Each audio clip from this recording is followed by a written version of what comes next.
Livro de Atos dos Apóstolos, capítulo 2, verso 42 em diante. Façamos a leitura em nome do Senhor Jesus. E perseveravam na doutrina dos apóstolos, na comunhão do partir do pão e nas orações. Em cada alma havia temor, e muitas maravilhas e sinais eram feitos pelos apóstolos. Todos os que criam estavam juntos e tinham tudo em comum. Vendiam suas propriedades e bens, e repartiam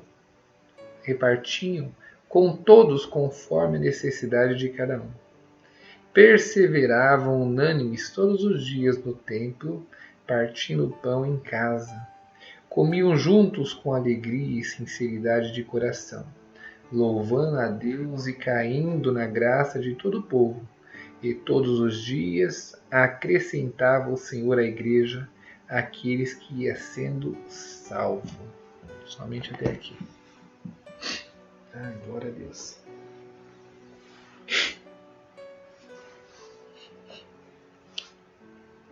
Aleluia, Senhor. Bondade, essa era a igreja primitiva. A igreja primitiva, ela tinha uma característica nela. A igreja primitiva era aquela igreja formada ali logo depois que o Senhor vem a deixar os discípulos, logo depois que o Senhor sobe, né? Ele já havia morrido, já havia ressuscitado, já havia aparecido ali para os discípulos, e aí ele subiu aos céus. E aquela igreja, ela tinha a característica do cuidado que um tinha pelo outro, do cuidado que cada irmão, cada irmã zelava pelo outro. Então ela era conhecida pelo amor. Era tanto conhecida pelo amor que quando nós lemos os escritos antigos dos romanos, nos livros de história, nós temos vários relatos dos romanos se comunicando entre eles, entre cartas, e algo comum deles escreverem um para o outro era a marca que eles diziam assim: vocês já notaram, já perceberam o quanto eles se amam? Porque eles eram mortos a fio de espada, mas eles não se abandonavam mutuamente, eles estavam sempre unidos. Eles eram reconhecidos pelo amor. E ali diz também que eles perseveravam na doutrina dos apóstolos, na comunhão, no partir do pão e nas orações. Olha lá, então vamos por parte. Perseveravam na doutrina dos apóstolos. Qual era a doutrina dos apóstolos? A doutrina que Jesus tinha deixado para eles. A doutrina não está baseada em tradições. Não. A doutrina não é aquilo que a igreja prega como certo. A doutrina é aquilo que a Bíblia prega como certo. E por que eu estou dizendo dessa forma como a Bíblia? Porque em Marcos 4, ou em Marcos 7, eu vou até abrir aqui para a gente ler. No livro de Marcos, no capítulo 7, nós encontramos algo sobre tradição. Ele dizia assim, Jesus dizendo, tá? O próprio Jesus: este povo me honra-me com os lábios, mas o seu coração está longe de mim. Em vão, porém me adoram. ensinando doutrinas que são preceitos de homens, deixando os mandamentos de Deus e guardando as tradições dos homens. Olha que interessante. Aquele povo, muitas vezes nós erramos diante de Deus pelas próprias tradições. Tradições humanas, tradições muitas vezes de uma igreja. E nós temos que tomar cuidado. Temos que tomar cuidado. Nem tudo, entenda uma coisa, nem tudo que sai de cima de um púlpito é de Deus. Não é porque o irmão ou a irmã está em cima de um púlpito que aquilo provém de Deus. E precisa ser examinado. A própria Escritura vai nos ensinar que toda palavra deve ser questionada. Toda palavra deve ser analisada. E nós devemos analisar. Toda vez que um servo, uma serva está pregando a palavra, então o dia que eu estiver ministrando a palavra, não só aqui como eu estou agora, ou quando eu estou em cima de um púlpito, o irmão e a irmã têm total liberdade para me questionar a qualquer momento. Tanto que o tempo todo eu estou olhando para vocês, mas lendo de olho nas mensagens. Para que se algum momento alguém vier a ter uma dúvida, alguém falar, irmão, mas isso eu não concordo com isso, não concordo com aquilo, nós vamos conversar dentro da palavra. Entende? A qualquer momento. Aquele que ministra a palavra não pode ter receio ou medo de ser questionado. Porque nós estamos aqui não como nós mesmos, mas estamos aqui nos entregando como instrumento do Espírito Santo. Porém, somos homens e mulheres falhos. E a qualquer momento, assim como Pedro, nós vamos fazer de tudo para que isso não aconteça. Mas Pedro, em um minuto, dizia para o Senhor, né, tu és o Filho de Deus, e era usado pelo Espírito Santo. E no próximo minuto, foi utilizado por boca do adversário, o qual o próprio Senhor disse para estar atrás de mim, Satanás, que me serve de pedra de tropeço. No mesmo minuto, templo do Espírito Santo. No outro minuto, templo do adversário. Entenda como, se nós não tomarmos cuidado, somos falhos. Entende isso? Então, Irmandade, vocês têm total liberdade para qualquer momento questionar a palavra do Senhor. Precisa questionar. E quando você questiona, você não está blasfemando contra o Espírito Santo como muita gente acredita. Não, eu não posso falar da palavra porque eu estou blasfemando. Não, isso não é blasfêmia contra o Espírito Santo. Isso é cuidado. Então, a qualquer momento, você pode me questionar, não entendeu, pergunta. A qualquer momento, não se sinta acuado, tá? Aqueles servos, eles perseveravam na doutrina dos apóstolos. A doutrina dos apóstolos era a doutrina de Jesus. Jesus tinha acabado de ficar com eles. Jesus morre, ressuscita e passa 40 dias dando instruções para os discípulos de como eles deveriam conduzir o povo, o que eles deveriam ensinar, o que eles deveriam pregar. Tá? Durante 40 dias. Aí Jesus é elevado aos céus. E aí então nós temos essa situação que nós estamos aqui, essa igreja primitiva. Entende? Então, em qual perseverança de doutrinas eles estavam? Na doutrina de Jesus. Era a doutrina da tradição? Não, irmãos. Porque às vezes a tradição pode ser bíblica, como muitas vezes não é. A tradição muitas vezes pode ser bíblica, como muitas vezes não é. E como vemos acontecer dentro das igrejas. Às vezes tem tradições que mais atrapalha do que engrandece a Deus. Tem muita tradição que atrapalha. Se eu digo, por exemplo, para alguém assim, E existe isso, tá? Olha, dentro da nossa igreja, você só pode ficar na nossa igreja. Você não pode visitar nenhuma outra igreja, viu? Você não pode sair daqui, ó. Se você visitar outra igreja, você vai perder a liberdade. Verdade. Isso é uma tradição, ou uma doutrina, um ensinamento totalmente antibíblico. A palavra de Deus diz que nós temos que ter comunhão com todos. Por que eu não posso visitar outra igreja?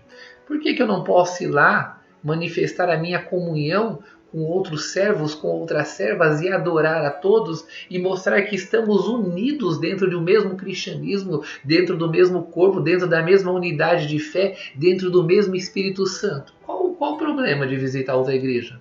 Então entende que existem doutrinas que são que provêm de Deus, e existem outras, né, tradições ou doutrinas que não provêm de Deus, tá? Mas não vamos entrar nesse, porque não é isso que a palavra vai nos dizer hoje.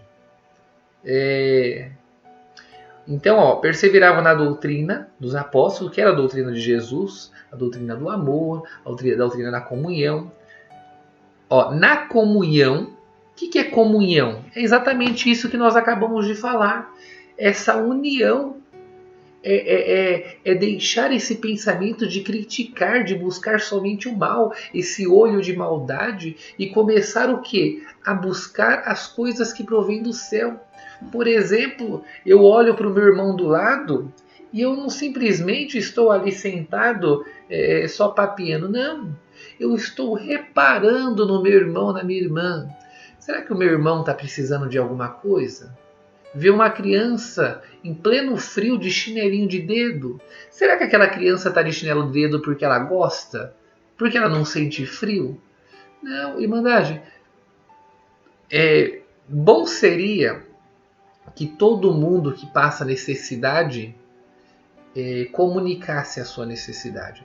Mas nós aprendemos errado. Nós não aprendemos da forma que a palavra nos ensina. Nós aprendemos assim: olha, se você estiver passando necessidade, não conta para ninguém não. Só conta para Deus. Segura firme. Irmandade, a Bíblia não diz isso.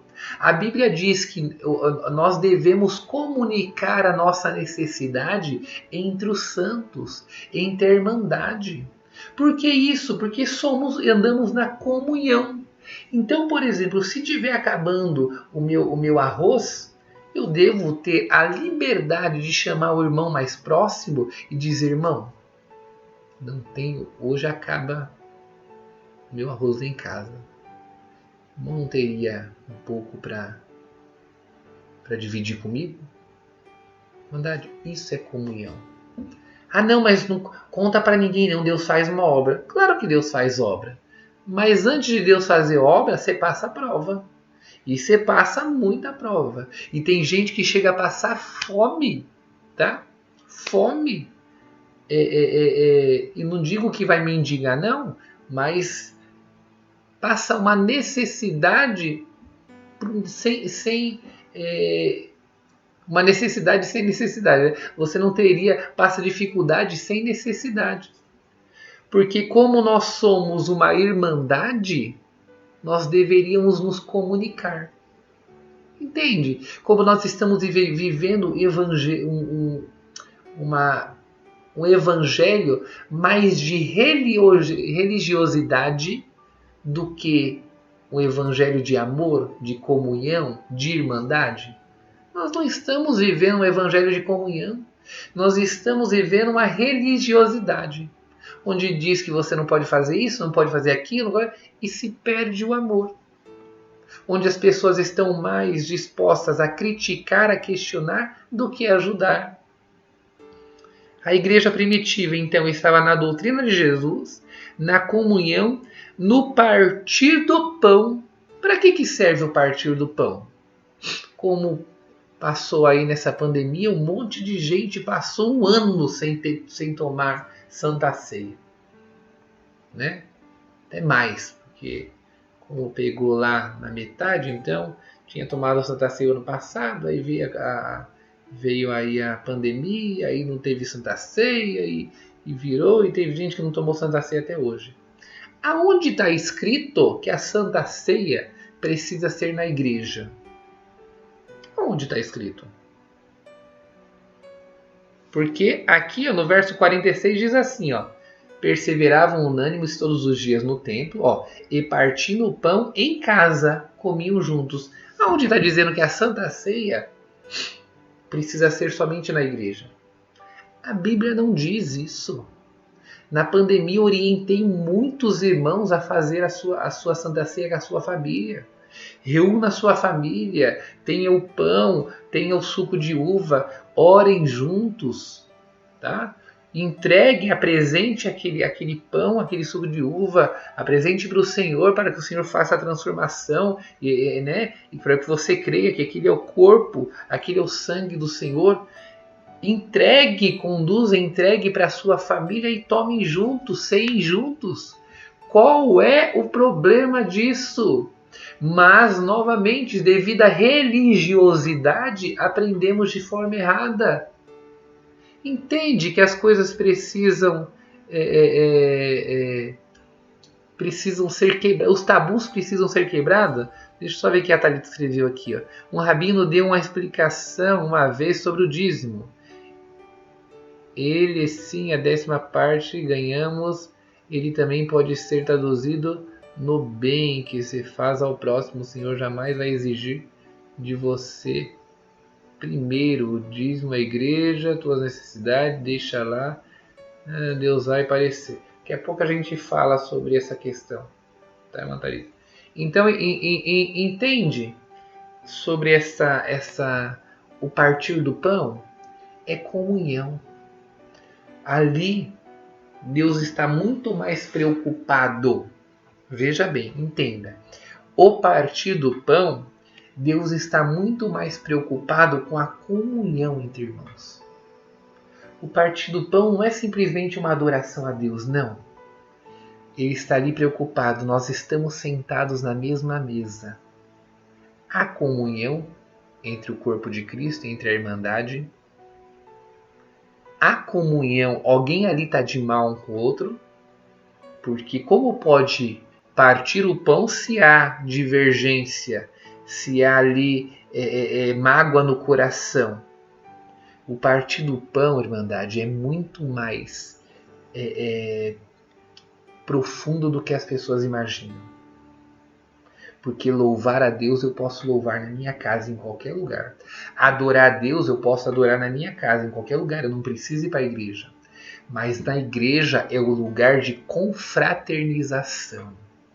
É o lugar de congregar, se reunir, se ajuntar, estar em unidade de fé. Se não está havendo unidade de fé, não está tendo adoração. Entende?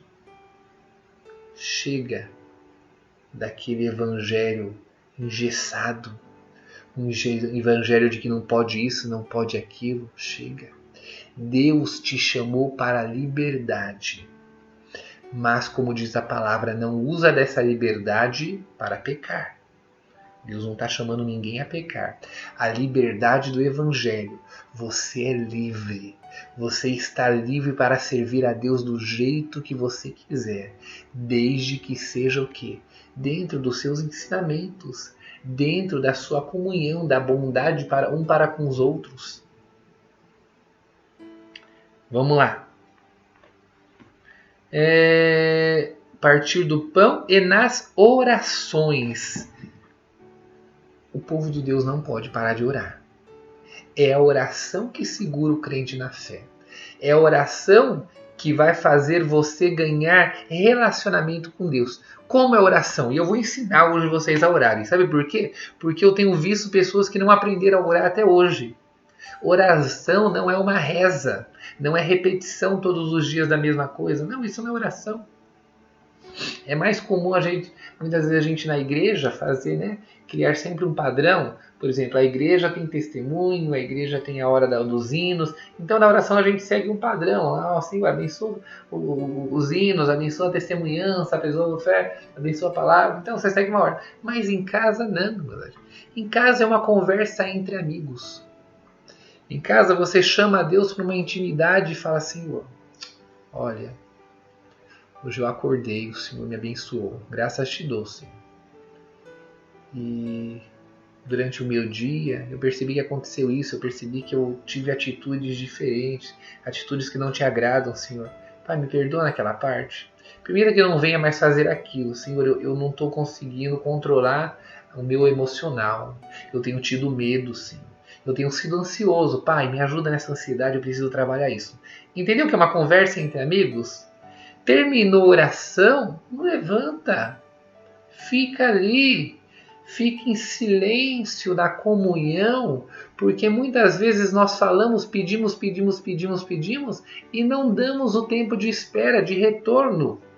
Aguarda, fica ali quietinho, meditando com Deus o tempo que for necessário, o tempo que for necessário para você relaxar, para você entrar na comunhão, porque muitas vezes é a falta desse tempo de espera, esse tempo do Senhor te responder, que nós atropelamos as coisas.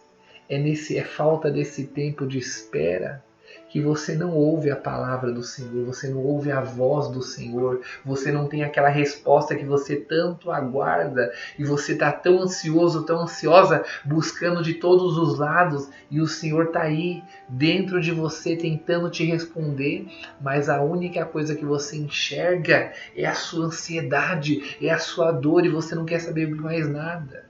Minha serva, meu servo, busque ao Senhor e aguarda Ele responder. Tenha esse momento para um momento de reflexão entre os seus próprios pensamentos. Você vai saber, você vai ouvir a voz de Deus quando Ele falar. Mas chega de só falar, Faça uma pequena conversa com Deus. Conta para Ele as suas dificuldades, necessidades e aguarda. O Senhor vai te responder. Não tenha pressa. Não ouviu na primeira, na segunda, na terceira, persiste. Você vai ouvir a voz do Senhor. Em cada alma havia temor. Temor não é medo. Temor é respeito. Que cada um de nós tenhamos respeito com a palavra do Senhor, com o verdadeiro evangelho. Temor não é o respeito também nas coisas que não provêm de Deus, por exemplo. Não é o medo. Às vezes,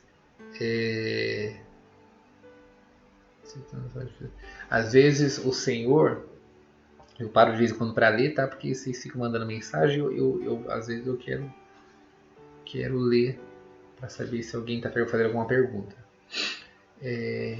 O temor, ele não é um medo, por exemplo, eu não vou perguntar para o servo de Deus, não. Não, né? O irmão ali tem ministério, o irmão tá certo, eu tô errado. Não, isso não é temor. Temor é um respeito com Deus, é um respeito com o próximo.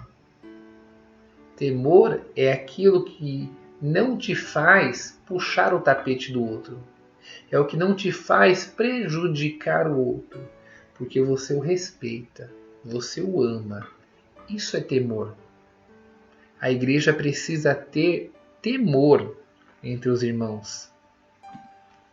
Em cada alma havia temor e muitas maravilhas e sinais eram feitos pelos apóstolos. Todos os que criam estavam juntos e tinham tudo em comum. Preste atenção nisso. Todos os que criam estavam juntos e tinham tudo em comum. Vendiam suas propriedades e bens, repartiam com todos conforme a necessidade de cada um. Quero que vocês entendam. Hoje Deus não está pedindo para você vender tudo que tem e sair entregando para... Não é isso. Eu quero que vocês... Lá era uma necessidade, lá tinha uma necessidade. Mas eu quero que vocês entendam essa união deles. Não havia necessidade. Não havia. Eles viviam dia após dia como se o Senhor fosse voltar amanhã. Nossa, o Senhor vai voltar amanhã. Vamos se ajudar aqui, ó. Olha, eu tenho uma propriedade, tem gente passando fome aqui, ó. Tá todo mundo passando fome? Então faz o seguinte, vou vender tudo que eu tenho, pego o dinheiro e ó, eles entregavam na mão dos apóstolos e repartiam ali e eles se ajudavam mutuamente. Não é pelo dinheiro, verdade. Não é pelo dinheiro. É pela atitude, tá? É pela atitude. Aliás, deixa eu fazer um comentário, um adendo aqui do meio da palavra que o Senhor trouxe em frente. Há um tempo atrás, tem uns mês e meio, um pouco até mais, eu fiz um apelo aqui. Uma das clínicas perdeu o freezer, né? Eu tenho até que ligar para o irmão. Aí eu fiz um apelo aqui se alguém tinha um freezer velho para doar, usado para doar, porque já é difícil a gente conseguir doação de mistura. E agora a mistura não tem mais como ficar com a mistura, porque o freezer não está mais congelando. E aí estamos perdendo mistura. Então quem tivesse um freezer para doar, pedir aqui, não apareceu nenhum freezer para doar. Apareceu um irmão que ia lá tentar arrumar dentro da sua necessidade. Acho que o irmão não conseguiu ainda. Mas aí eu fiquei aqui pensando em Irmandade. Eu vou fazer o seguinte. Vamos fazer uma vaquinha para comprar esse freezer? Eu vou ver lá quanto que custa um freezer. Mas eu vou fazer um pelo. Se cada um ajudar de pouquinho. O bom da vaquinha é assim, cada um... Porque às vezes doar um freezer, realmente, né? Doar um freezer. Eu não consigo. Não consigo ir lá arrumar. Mas então eu vou fazer uma vaquinha.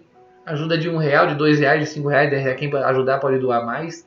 E a gente vamos conseguir esse freezer lá para a clínica, no amor de Jesus. Porque a gente consegue. O Senhor vai abençoar todo mundo. E de pouquinho em pouquinho, unido, a gente consegue fazer isso. Tá bom? Eu vou depois passar o valor do... Vou pesquisar, ver com quanto custa um freezer. E aí eu passo a conta da igreja lá. E aí eu vou acompanhando. Quando dá o valor exato, eu peço para o irmão Rodrigo fazer o depósito na minha conta. Ou ele lá, passo para ele o link de algum freezer pelo site. Ele compra lá. Tá bom? Vamos lá, vamos continuar para a gente finalizar. Ó.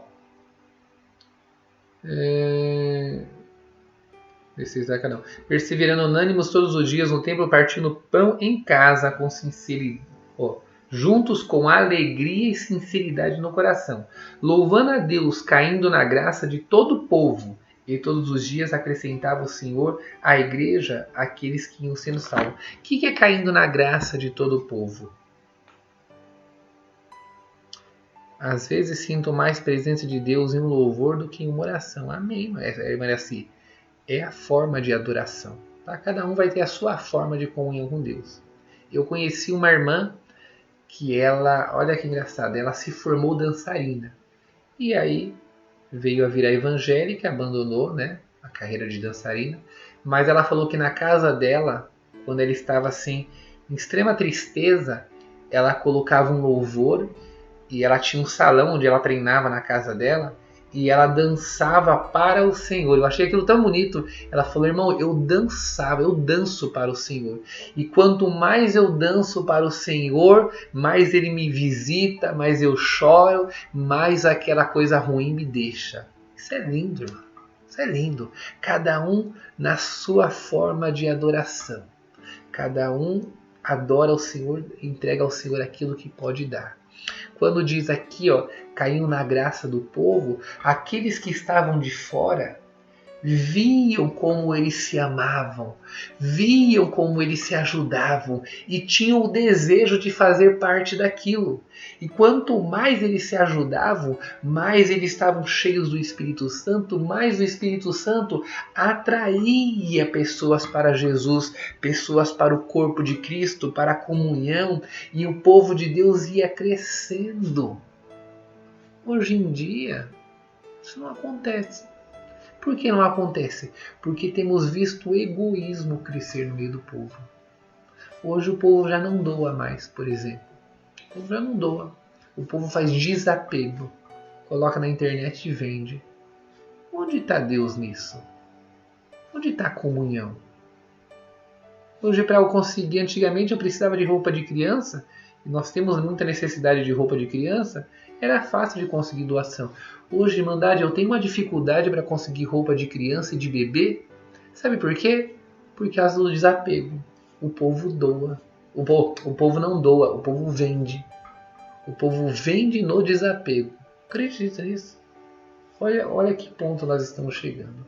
Mas eis aqui um povo que acorda na madrugada, um povo que 3h46 da manhã está aqui ainda, ouvindo o Senhor usar um servo que não tem nada para te dar, mas um servo como instrumento para falar com você, para criar um relacionamento entre nós e Ele.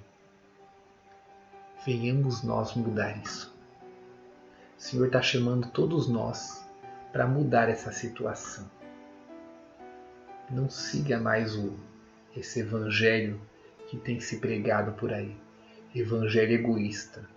Evangelho que está baseado muito mais no ter do que no ser. Não. O Senhor está te chamando para um evangelho de amor, um evangelho de comunhão, um evangelho de adoração. A tua adoração, da forma que você tiver comunhão, é esse evangelho que Ele quer. Um evangelho de amarmos uns aos outros, de nos ajudarmos mutuamente. Entende? É esse evangelho que o Senhor quer.